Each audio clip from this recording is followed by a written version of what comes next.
जब मैंने वेस्टीज शुरू किया 2 महीने के बाद में मेरी जो कार थी, सेकेंड हैंड कार थी, उसका इंजन सीज हो गया। अब उसको चालू हालत में लाने के लिए 50 से 60 हज़ार रुपए की ज़रूरत है। वो 50-60 हज़ार रुपए तो मेरे पास है नहीं। तो मैंने बस में, कभी कभी डाउनलाइन की कार में, अगर कार है तो डाउनलाइन की बाइक में, अगर उसके पास बाइक है तो ऐसे उस समय बिजनेस बिल्डअप किया। और ज़्यादातर समय बाहर बिल्डअप कर रहा था तो ज़्यादा फर्क नहीं पड़ता था। ट्रेन में 2-2.5 दिन लगते थे उड़ीसा जाने में, राइट। अब आपको पता ट्रेन कैसे हिलती रहती है ना लगातार, तो 2 दिन 3 दिन जब आप ट्रेन में बैठ करके आते हो, उसके बाद आप घर में भी खड़े होते हो तो आप ऐसे ऐसे हिलते रहते हो।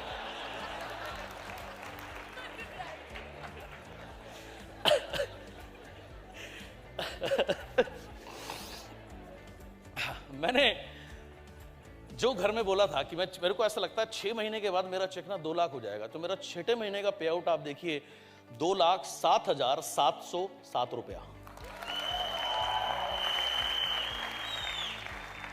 10 महीने के बाद 3 लाख रुपया।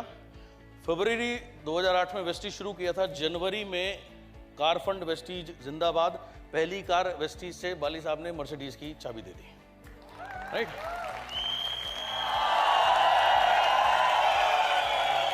तो उस समय 1 साल के बाद 3.5 लाख रुपए की इनकम, मर्सिडीज आ गई। मैंने कहा यार अब तो मजा आ गया। Again testing time. तब मैं क्राउन था। क्राउन कितने लाइन से होते हैं? गुड। तभी वेस्टीज के एक लीडर थे, उन्होंने अपनी कंपनी खोल ली और मेरी 6 में से 3 लाइन उनके साथ चली गई। मेरी फिर इनकम आधी हो गई।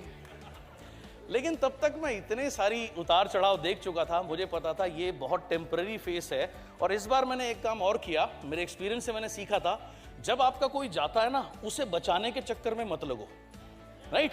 आप और एग्रेसिवली दूसरी जगह बिल्ड करना शुरू कर दो।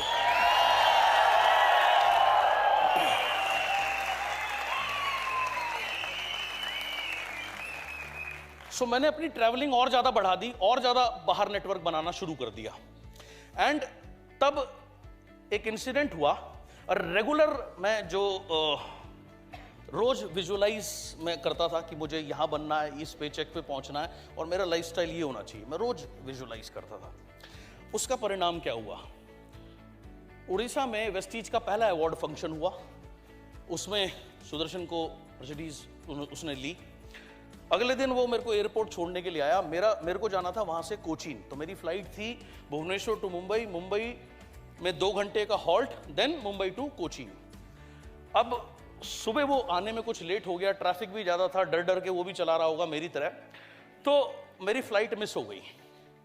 अब मेरी फ्लाइट जब मिस हो गई तो अब मेरे पास कोई और ऑप्शन नहीं, अगली फ्लाइट 2 बजे से पहले है नहीं, तो 4 बजे की मैं कोचीन की फ्लाइट तो पकड़ ही नहीं सकता।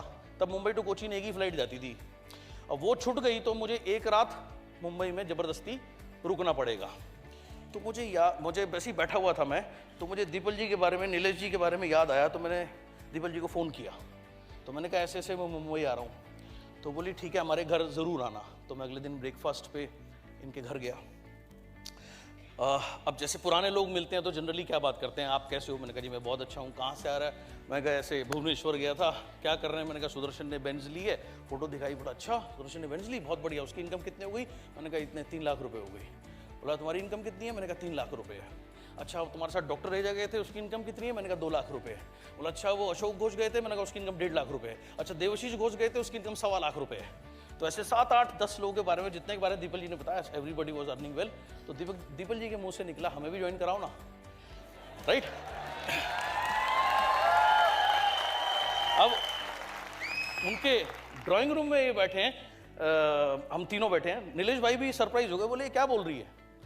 एंड एनीवे उन्होंने 1700 कुछ रुपए का सामान लेके ज्वाइन किया। लेकिन वो बोली यार अभी मैं कितना करूंगी नहीं करूंगी मुझे नहीं पता, किसी को बोलना मत, हम जुड़े हैं। तो मैंने बोला ठीक है जी, मैं क्यों बोलने लगा।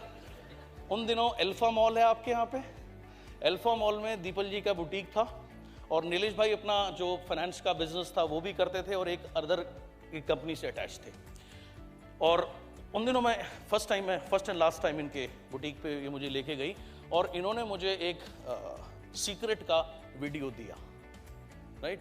वो वीडियो मैंने पहले भी देखा हुआ था, फिर वो देखे मैं और भी ज़्यादा मैंने उसको देखना शुरू किया और भी ज़्यादा फॉलो करना शुरू किया।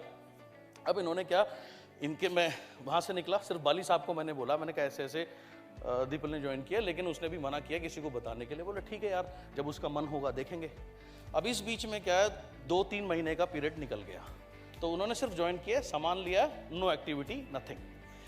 मेरे एक डाउनलाइन ने मुझे बोला कि सर मुंबई में एक स्ट्रॉन्ग ग्रुप है, वो आ सकता है, लेकिन मैं वहाँ जा नहीं सकता, मेरे पास पैसे नहीं है। राइट, मैंने कहा कोई बात नहीं यार, तू फिक्स कर दे भाई, मैं चला जाऊँगा, तू टेंशन मत ले। तो बोला ठीक है सर, मैं आपकी बात करा देता हूँ। उसने मेरी बात कराई एंड मीटिंग फिक्स करी। मैंने उस समय मुंबई में पहली अवार्ड सेरेमनी होनी थी, सो मैंने डिसाइड किया कि उससे 2 दिन पहले मैं जाऊंगा, क्योंकि जो मेरी स्ट्रेटजी रहती है, पहले आदमी को छोटी मीटिंग दिखाओ, छोटी मीटिंग के बाद should always be followed by a bigger meeting, ताकि आप उसको बड़ी पिक्चर दिखा सको। तो मैं उस अवार्ड सेरेमनी से 2 दिन पहले यहाँ, मैंने कहा 2 दिन में उससे मिलूंगा, फिर अवार्ड सेरेमनी में लेके जाऊंगा, अवार्ड सेरेमनी में बड़ी पिक्चर देखेगा, बाली साहब से मिलेगा, ऐसे ऐसे यार ये सेट हो जाएगा।